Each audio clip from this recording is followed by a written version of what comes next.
It's late morning on Father's Day. Deputy Bill Dunn, a father himself, has just discovered a 3-year-old girl left inside a car which by this time was sweltering. I mean, you go from, it was probably 80 degrees outside to where you have 109, 110 degree steam just rushing out at you. When you opened that car door? When I opened the car door.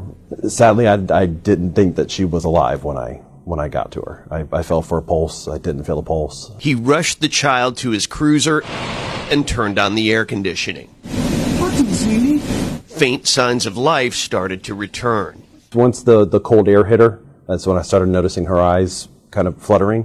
2630, I'm trying to take her to CFR. Since this was not originally a medical call, there was no ambulance on the scene and no time to wait.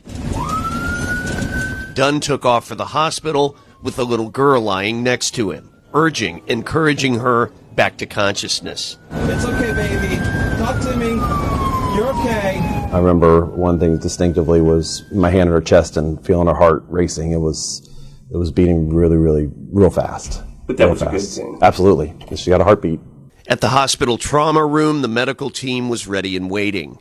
After dropping off the child, there was nothing more Dunn could do. He walked out to his patrol car and slumped over. My legs were a little weak. It's a heck of a thing to experience that adrenaline dump, and then when it finally all goes away, how it really does affect your body. The sad reality is 36 children across America die in hot cars every year. How does it happen? According to scientists who study these tragedies, they often start with some sort of disruption in the family routine. Mom has overslept. Dad is late for work.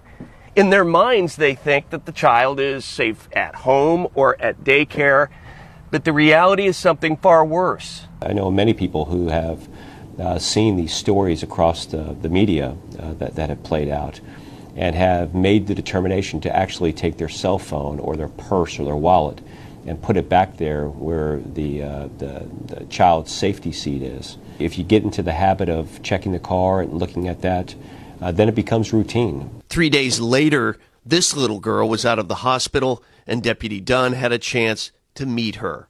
It meant everything to me. I was so happy I was able to do that.